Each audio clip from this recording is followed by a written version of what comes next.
सास बहू का लिव इन रिलेशन। नेहा खुले विचारों वाली लड़की थी। अरे नेहा, क्या दिन में सोती है?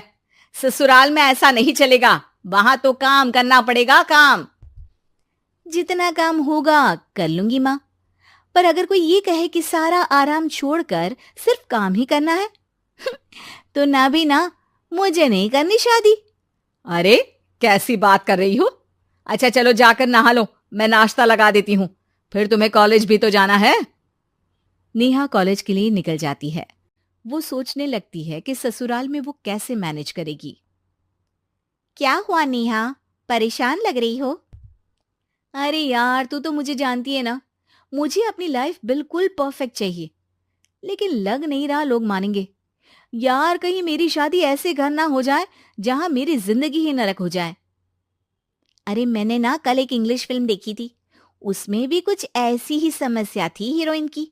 अच्छा, तो फिर क्या किया उसने?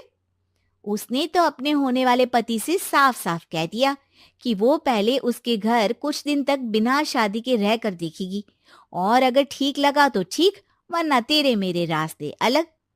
अरे हाँ यार, ये तो बिल्कुल सही आइडिया दे रही है तू मुझे। चल मैं तो चली, थैंक्स यार, तूने मेरी प्रॉब्लम सॉल्व कर दी। ये बोलकर नेहा खुशी खुशी वहां से निकल जाती है, लेकिन पीछे से उसकी सहेली कहती है, अरे नेहा, नहीं नहीं, कुछ नहीं सुनना मुझे। ये बोलकर वो वहां से चली जाती है। हे भगवान, पूरी बात सुने बिना ही चली गई। अरे वो तो विदेशी फिल्म थी, वहां सब चलता है, लेकिन ये तो भारत है, सभ्यता और संस्कारों वाला देश, जहां शादी से पहले लड़की को ससुराल में नहीं रखा जाता। खैर, नेहा मस्त होकर घर आती है।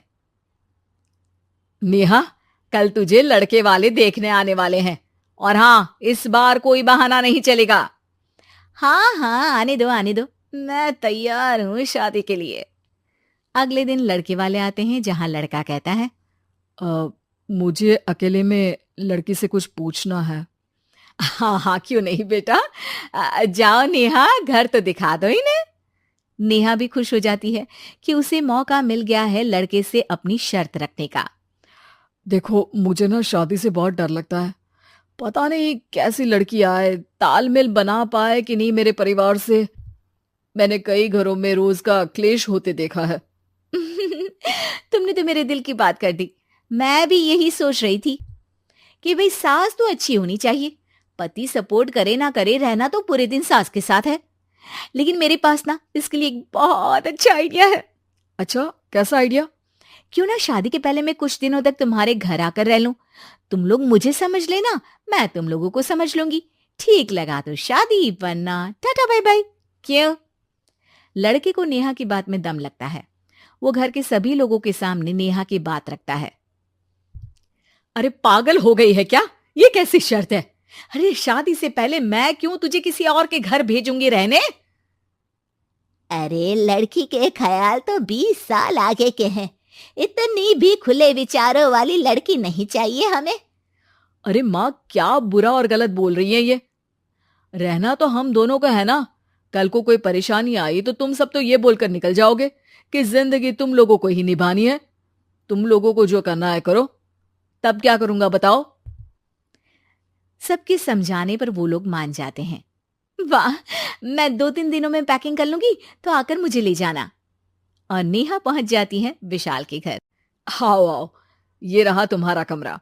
इस घर में तुम एज अ गेस्ट रहो, लेकिन माँ तुम्हें बहू की तरह ही ट्रीट करेंगे, और तुम भी उन्हें सास की तरह ही रखना। बस फिर क्या था, शुरू हो जाता है लिव इन सास बहू का ड्रामा। अरे चाय तो बना दे बहू। जी सासू माँ, अभी लाई। नेहा चाय लेकर आती है कि बस चाय लेकर आई हो, इसके साथ पकोड़े भी ले आती। लेकिन आपने तो बताया ही नहीं कि आपको चाय के साथ पकोड़े भी चाहिए। हाँ हाँ, अब तो पता चल गया ना। रात को खाना खाने के बाद नेहा किचन में खटर पटर कर रही होती है। क्या हो रहा है वहां नेहा? माँ जी, मैं ना रात को अदरक वाली चाय पीकर सोती हूँ, ये मेरी आदत है। अच्छा, तो जरा मेरे लिए भी बना देना। दोनों सास बहू रात को चाय पीती हैं। अगले दिन नेहा, मैं मंदिर जा रही हूँ, मेरी साड़ी निकाल कर बेड पर रख दे। नेहा सास के लिए साड़ी निकाल कर रख देती है। वो देखती है कि उसके आने के बाद से सास ने घर का कोई भी काम करना छोड़ दिया है। यार मैं क्या करूं? ऐसा ससुराल तो मुझे नहीं चाहिए था जिसमें मैं ही सारा काम करूं। मैं तो ऐसा घर चाहती हूं जहां सास और बहू दोनों मिलकर किचन में काम करें। हे भगवान, रात को चाय पी ली, पेट में गैस बन गई, अब तो चला भी नहीं जा रहा है। मुझे तो ऐसी बहू चाहिए जो हेल्थ के प्रति कॉन्शियस हो, क्योंकि वो ठीक रहेगी तभी तो मैं ठीक रहूंगी। दोनों समझ जाती हैं कि वो लोग एक दूसरे के लिए नहीं बने हैं। अगले दिन नेहा, जरा चाय तो ले आना। नेहा चाय के साथ चिला भी बनाकर ले आती है। सास खा पीकर सो जाती है। अगली सुबह तेरी बुआ सास आ रही है, उसे मैंने तेरे बारे में बताया है। तभी वहां गंवार से एक महिला आ जाती है। चलो यहां से निकलो, कुछ नहीं है खाने के लिए, जाओ। ए नेहा, तमीज से बात करो, ये मेरी ननद यानी आशीष की बुआ है। हाय रे दैया, इतनी आकड़ वाली लड़की! अरे यही है ना जो शादी से पहले ही आकर बस गई है यहाँ पर। बस नहीं गई हूं, बसना है या नहीं ये डिसाइड करने आई थी, लेकिन इन लोगों के रिश्तेदार इतने गंवार हैं तो मैं तो ना कर रही इस घर में शादी। और भाभी, और क्या कमी थी हमारे आशीष में जो आपने ऐसी लड़की की शर्तों को मान लिया? अरे वो तो आशीष के कहने पर मैं झुक गई, वरना ऐसी लड़की को तो मैं घर में घुसने भी ना दूं। ए हेलो, ऐसी लड़की कैसी लड़की? हाँ, बिना समझे बुझे शादी कर लूं? अब तो समझ गई ना कि हम लोग गांव के हैं। भाभी को खाट पर सोना और रिश्तेदारों का गांव से आना जाना तो लगा ही रहना है इस घर में।